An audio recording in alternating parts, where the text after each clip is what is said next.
Radical. I gotta say, not much surprises me, but sometimes I click on a YouTube upload. This one actually was by accident. I was meaning to click on a recap of the Denver Broncos Cowboys game, but I slid a little bit too low, and I clicked on this, and I didn't click away because I found it to be kind of interesting. And it involves IGN guy Colin Moriarty. It involves Ghost of Utah, Utoy, as Rich calls it. It's Yotei, correct? I've never played it, but I know it's Yotei. He either calls it Utah or Utoy. It's so fucking hilarious.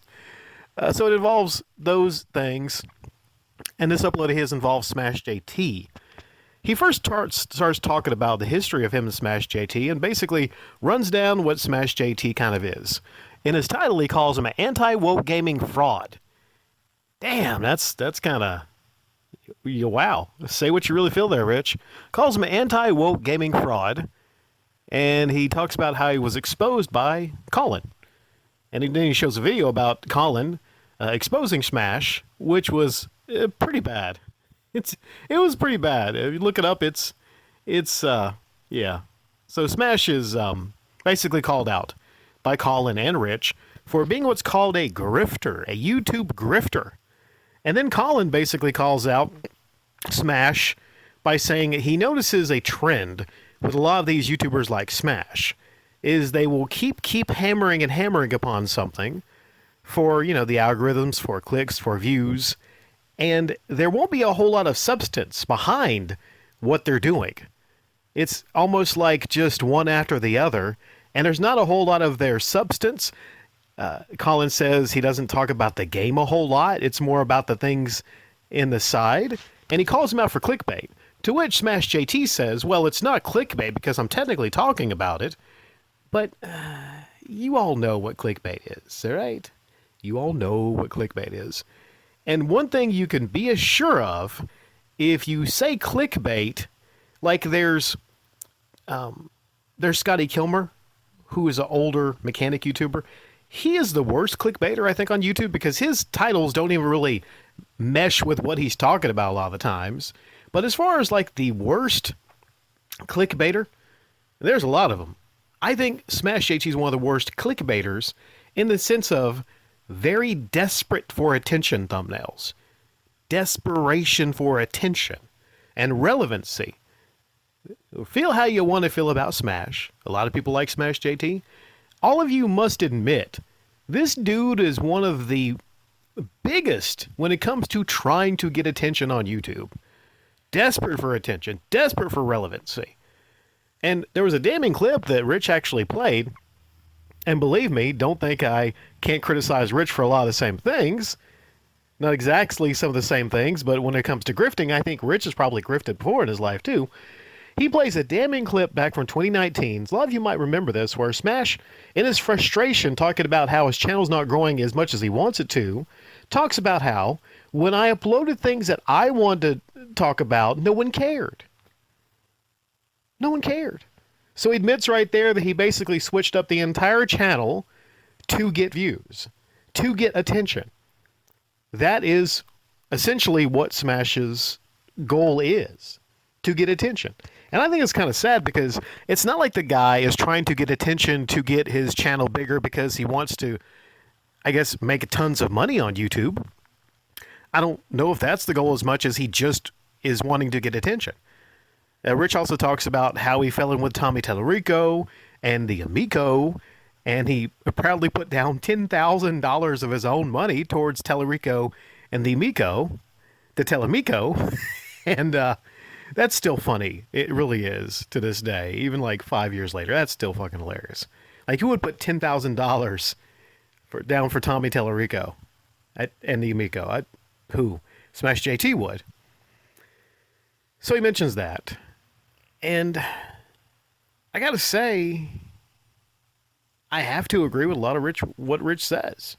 At least when it comes to not just like Smash JT, but when it comes to the fact that there's a lot of anti-woke grifters on YouTube that are not genuine. They're not genuine. This is not genuinely really who they are. It's not how they really feel, as much as it's a lack of authenticity. You see. And one thing that was really funny, Rich said, was he called them the team. He called Smash the Timu quartering. Oh, that's just, I about fell out of my chair. That's Rich. That's kind of fucking funny, right? That's kind of fucking funny. And it's not to say that, like I said, I can't criticize Rich for a lot of stuff too and make fun of him. Yeah, you can. But in this instance, Timu quartering, that's pretty fucking hilarious, right?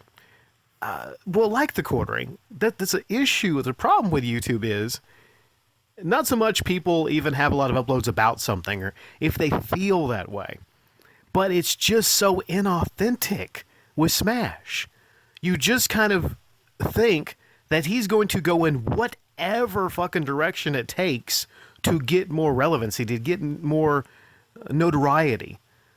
You know, you're like, this is really not who this guy is. It's almost like he is just consumed with growing his YouTube channel. And when someone gets consumed like that, they sometimes become somebody that they're not, in a way, I think. Now, I don't know much about the situation with this woman's name. What's her name here? That he's getting sued by, or got sued by. I don't know much about the situation, so I'm not going to speak to that situation. I know in the comments under Rich's video, many people bring that up, that she is a terrible, horrible person. She might be. You know, she might be, and many people stand on the side of Smash JT. Two things can be true. This woman could be a terrible, horrible person, and Smash could be a really bad clickbait grifter. Could be. Now, it kind of makes me think about the old days, maybe half a decade ago, when I used to kind of follow and keep up with all these different types of people. And I'm curious, really, just from curiosity's sake, you know, half a decade later, how many of these people are still around, still kicking on YouTube, still doing the same types of things? And if you get an audience a certain way, if you grift and you grift and you grift a certain way, let's say it's for the anti-woke grift crowd, or let's say it's the woke crowd, or whatever, or whatever you call it, then I think what happens is you maybe get lost in your crowd of subscribers. You get lost and you start getting controlled by the people coming to your channel. It's not you controlling the channel as a channel owner. It's really the tail wagging the dog, not the dog wagging the tail.